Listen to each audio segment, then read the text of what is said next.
Assalamualaikum. Saya Patricia Nadia dari Universiti Sriwijaya. Hari ini saya akan membuat temu bual bersama Puan mengenai tunjang komunikasi. Pernah tak ada pengalaman mengajar di tadika? Mana? Okey. Sebelum saya dapat menjadi pensyarah di kolej lama saya berkhidmat di Lita Khalif selama 4 bulan. Sebelum ke Lita Khalif, saya pernah mengajar di Quidis. Tadika Quidis di Taman Tun. Kemudian Lita Khalif. Lepas Lita Khalif, baru saya menjadi seorang pensyarah di Queen's College. Kolej lama saya dulu. Jadi pengalaman tu ada, tapi tak banyak lah. Kalau ikut dalam congak saya ni ada dalam setahun sebelum saya masuk menjadi seorang pensyarah. Okey, baiklah madam. Seterusnya saya akan terus kepada soalan tajuk tunjang komunikasi. Adakah madam pernah mengajar kanak-kanak speech delay? Jika pernah, boleh madam bagi tahu cabaran dalam menghadapinya? Okey, soalan yang bagus. Soalan nombor 1. Ya, saya pernah mengajar kanak-kanak speech delay. Okey, kanak-kanak speech delay ni kita tahu, mereka ni memang pertuturan mereka sangat lambat. Okey, apa yang kita cakap, mereka kadang-kadang tak faham pun. Okey, dan kadang-kadang dia orang nak bercakap dengan kita pun tak boleh mengeluarkan perkataan, hanya menggunakan isyarat saja. Kalau mereka nak sesuatu, dia tarik baju, tunjuk. Okey, jadi cabaran dia adalah apabila kanak-kanak ni speech delay, terutamanya dalam kelas keadaan pelajar yang ramai, kita akan minta maaf, saya cakap ini terus terang. Sebab kita ada 25 orang dalam kelas. Jadi bila pelajar 25 orang, seorang je speech delay. Okey, bila kita suruh cakap pun sangat ambil masa yang lama. Dan dia nak berkomunikasi dengan kita pun susah sangat. Ya, dia suka menyendiri. Itu kanak-kanak speech delay. Dan cabaran dia yang sangat saya ni adalah kita kadang-kadang memang bukan memisah. Kita ada gap dengan kanak-kanak tu. Jadi bila gap tu sebenarnya tak bagus. Itu tak bagus. Tapi bila fikir balik, memang kita fikir memang tak bagus. Tapi bila fikir, pelajar yang lain adalah pelajar yang aktif. Okey, dia saja pelajar yang tak aktif. Sepatutnya kalau ikutkan, saya kena ambil pelajar itu untuk duduk bersama dengan pelajar yang aktif bercakap. Pernah buat. Tapi ini akan pergi tempat lain. Dia tak boleh. Memang pernah buat. Itu yang menyebabkan saya rasa budak ini yang speech delay ni, dia bukan hanya speech delay, ada something wrong pada budak tu. Sebab speech delay dia boleh kategorikan ada juga autism. Okey, ada juga dyslexia. Memang ada masalah pertuturan yang betul, tak boleh bercakap. Okey, itu kena didiagnose oleh doktor lah. Jadi itu jawapan saya nombor 1.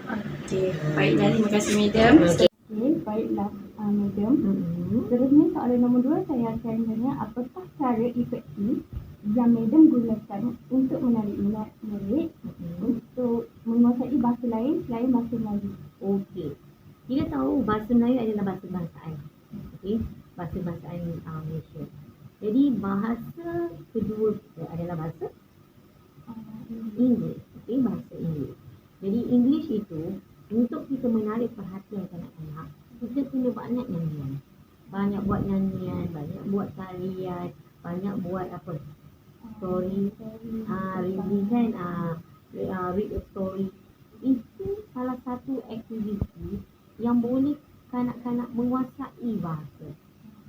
Masa saya mengajar dulu, kita memang menggunakan teknik. Saya train. Kalau awak tak boleh mengajar, kena mengajar. Kena pandai mengajar. Sebab cikgu tak boleh malu. Cikgu awak lah penyanyi walaupun suara awak tak sedap. Cikgu awak lah penari walaupun awak menari tak apa-apa. Tapi itulah cikgu. Ya. Tadi soalan awak berkaitan kita nak selain daripada bahasa Melayu. Jadi dengan cara macam tu, ya Allah. Ada tadika yang hebat sikit, dia buat musical drama yang macam Alice in Wonderland. Itu pun satu. Ada juga lagu-lagu English yang diorang Malay yang diorang translate kepada bahasa Inggeris untuk attract budak-budak. Iya. Jadi dekat sini dia boleh belajar pelbagai bahasa. Itu yang termasuk unsur nyanyian. Nak kenalkan anggota badan, kita nyanyi. Head, shoulders, knee and toes, automatic. Daripada nyanyian, kanak-kanak akan belajar seperti kata, dia belajar word yang kalau eyes, eye, kalau mata, eye, kalau hidung, nose. Jadi dari situ mereka dapat menguasai bahasa selain daripada bahasa Melayu. Tapi cikgu kena kreatif, jangan bagi yang membosankan. Sikit menyanyi lagu yang itu macam main sambil belajar. Ya, sambil belajar. Kalau kita dah tahu macam head, shoulders, knee and toes tu, dia tak boleh lagi tu duduk. Head, shoulders, knee and toes tak boleh. Kalau kita dah tahu head, shoulders, knee and toes, dia kena ada pergerakan. Okey, madam. Soalan nombor 3, adakah madam mempunyai pelajar yang tidak boleh membaca atau menulis dan bagaimanakah madam ingin menyelesaikan masalah kanak-kanak tersebut? Okey, saya pernah hadapilah kanak-kanak yang datang ke tadika, tak boleh baca, tak boleh tulis. Memang betul tak boleh. Mungkin disebabkan mereka ni adalah generasi alfa, di mana mereka ni terdedah dengan gadget. Jadi kanak-kanak memang bila kata je gadget, majoriti kanak-kanak tu memang ada masalah menulis. Okey. Kalau menulis dah problem, membaca apatah lagi. Tapi ada budak membaca okey, tulisan yang tak okey. Tulisan terbalik lah, macam tu lah. Dan pegang pensel pun salah, dia buat macam ni pensilnya. Okey, memang ada. Tapi kita katalah majoriti, bila kita sebagai cikgu, kita kena kenal pasti. Memang murid ramai, tapi kita kena kenal pasti siapa pelajar yang tak boleh baca.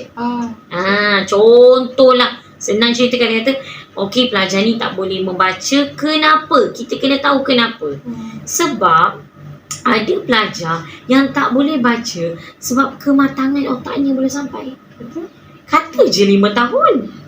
Tapi dia lahir belum berapa. Kita kena tengok. Ada budak 5 tahun, tapi sebenarnya dia lahir awal. 7 bulan.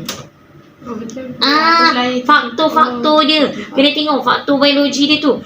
Maksudnya, memang dia 5 tahun. Tetapi, tengok dia punya masa dia, kelahiran dia. Kelahiran dia 7 bulan. 7 bulan bermaksud otak budak tu belum sematang-matangnya. Dia kalau dah matang, kanak-kanak yang okey. Ya, dan kanak-kanak dia kalau membaca dan menulis ni, terutamanya membaca, kanak-kanak ni dia kena yang bersedia. Bila kita kata bersedia, bermaksud cikgu kena gunakan satu teknik pendekatan yang menarik untuk latih anak-anak tu membaca. Guna kaedah fonik. Tahu tak fonik tu apa? Tak tahu. Dia punya fonik tu, dia bukan macam kita dulu BA bar. Kalau contoh kataan BA bar, buku kan. BU bu, KU ku, buku. Tapi untuk kaedah fonik lain. Berubu, kekuku. Dia ada nyanyian, dia ada bunyi. Abu ada ayam dia macam tu. B kalau macam S. Kalau R, dia tak ada semua R. Itu fonik. Jadi bila fonik ini, apa yang menarik dia, kanak-kanak menghasilkan bunyi. Dia ada letupan, dia ada menghasilkan bunyi baru dia boleh. Dia belajar kat situ. Jadi cikgu nak bagi anak tu pandai membaca, kita kena tengok background dia dulu. Apa background dia? Budak ni dia kematangan dia lambat sikit. Mungkin sebab apa dia lambat sikit? Disebabkan mungkin dia lahir dia pun terlalu awal. Okey, dan tengok kelahiran dia, adakah bulan 12. Selalunya ujung-ujung ni memang kematangan anak tu memang lambat sikit. Okey, dia tengok pada bulan juga. Okey, pada masa yang sama juga, kanak-kanak ni kita tengok dia aktif tapi dia membaca tu dia lupa. Pernah tak? Ini apa? Ada juga kanak-kanak yang cepat lupa sebab dia tak fokus. Jadi cikgu mula-mula nak buat aktiviti, kita bagi kanak-kanak tu nyanyian, masukkan unsur nyanyian, masukkan unsur hafalan, dan pada masa yang sama kita gunakan perkataan kaedah fonik tu, pendekatan fonik. Macam nyanyi sambil disebut benda tu. Kadang nanti ingat lah A, B, C. Dia nyanyi A, B, C, tapi kita tak boleh A, B, C, D, E, F, G tanpa ada poster ABC. Betul. Kita nyanyi. Ya, betul. Kita letak poster ABC tu sampai Z tu, sampai dia nyanyi A B C D E F G. Jadi dekat situ dia bukan saja boleh menyanyi dengan happy, tapi pada masa sama dia mengajar. Itu cara saya pernah membaca, ada budak tak tahu. Okey, kalau menulis cara pula penulisan, tengok kanak-kanak punya jari ni. Sebab ada kanak-kanak bila terlalu lama dia dah dengan elektronik gadget, dia menggunakan satu jari je. Jadi jari-jari yang lain tak kuat. Dia tak boleh memegang dengan baik, tak boleh ni. Jadi siapa yang salah di situ?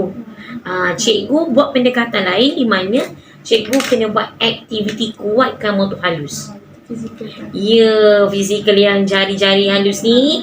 Okey, buatlah aktiviti koyakkan ke, mengeronyok ke, menggentil ke dan sebagainya. Sekurang-kurangnya dengan buat aktiviti begitu, kanak-kanak dapat pegang pensel dengan baik. Dia dapat menulis. Sebab bila kita buat aktiviti motor halus, kanak-kanak boleh pegang pensel dengan baik. Dan dia boleh menulis dengan baik. Tapi kalau kita tak buat, macam mana dia nak pegang pensel dengan baik?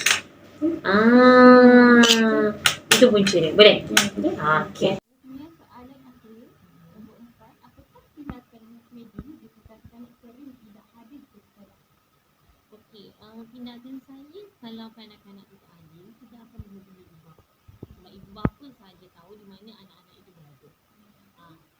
Tapi setakat ini, ibu bapa yang selalu hantar anak tu kemungkinan besar anak tu sakit. Yang selama yang saya berhadapan, parents memang hantar anak tu sakit. Kami COVID. Diorang paling, saya rasa ibu bapa sekarang ni dah mula ada kesedaran. Zaman dulu, anak demam, anak batuk dihantar di sekolah. Sebab tak ada siapa nak jaga. Tapi sekarang, sejak COVID dah melanda, anak demam sikit, anak batuk sikit semua, diorang dah mula risau dan diorang tak nampak lagi. Budak ni kan ada deria yang nampak. Jadi benda ini yang menyebabkan parents kita kena alert. Kita memang hubungi parents. Ada yang macam saya kata tadi, parents kata anak sakit, okey. Itu boleh ni. Kalau katakan dia tak nak pergi sekolah disebabkan cikgu, kena ambil tindakan ni. Kenapa? Cikgu ni terus garang ke? That's why kena ada CCTV. Sebab kanak-kanak dia takkan berbunyi kalau tak ada benda yang dia rasa tak suka. Tapi kanak-kanak ni boleh bohong juga. Tapi kena pandai jugalah mendengar tu. Tu yang kena tengok CCTV. Kata cikgu ni dera ke? Kan?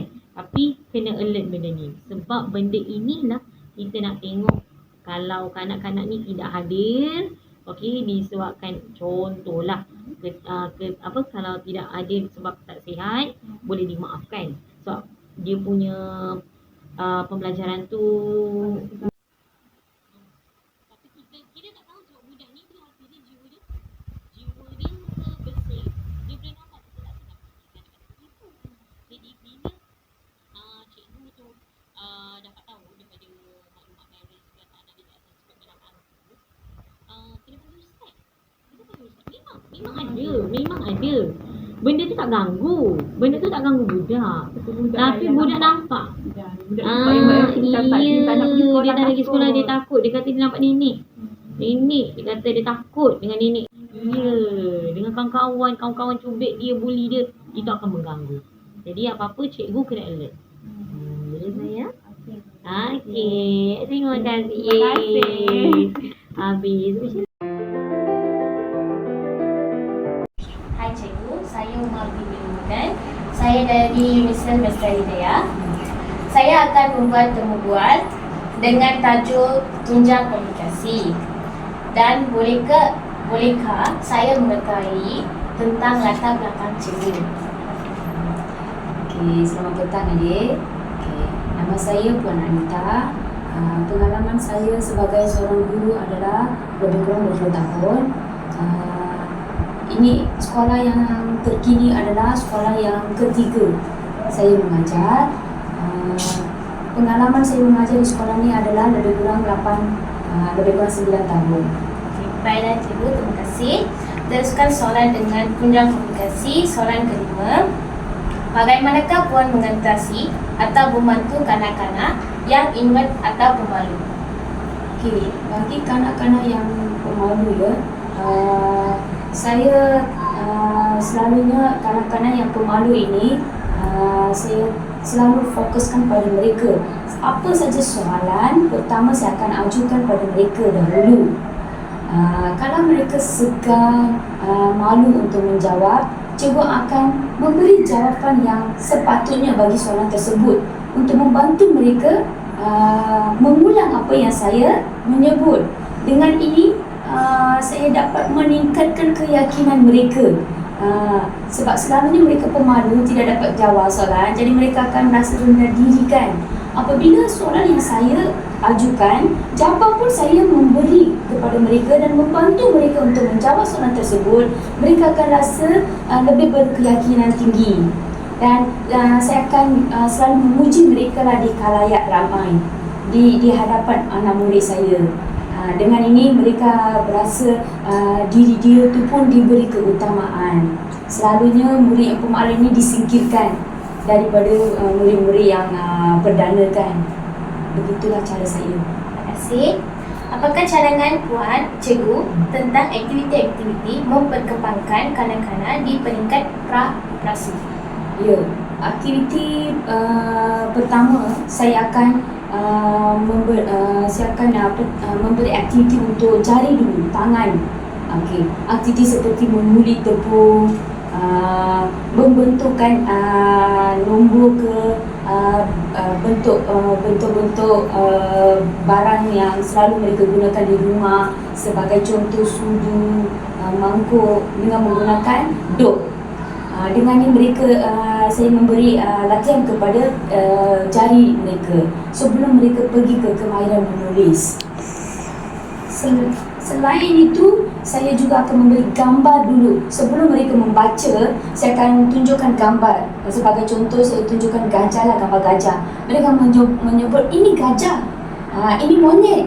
Tapi saya belum lagi pergi kepada abjad dan suku kata. Saya memperkenalkan gambar dulu. Daripada gambar, baru saya masuk untuk kemahiran membaca. Terima kasih.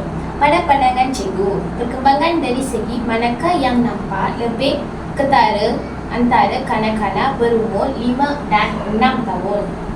Mungkin dari segi konkret, konting atau fizikal. Boleh cikgu nyatakan?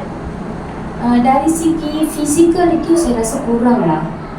Dari segi kognitif memang ramai pada masa kini. Ada yang hypertension, hyperactive, ada yang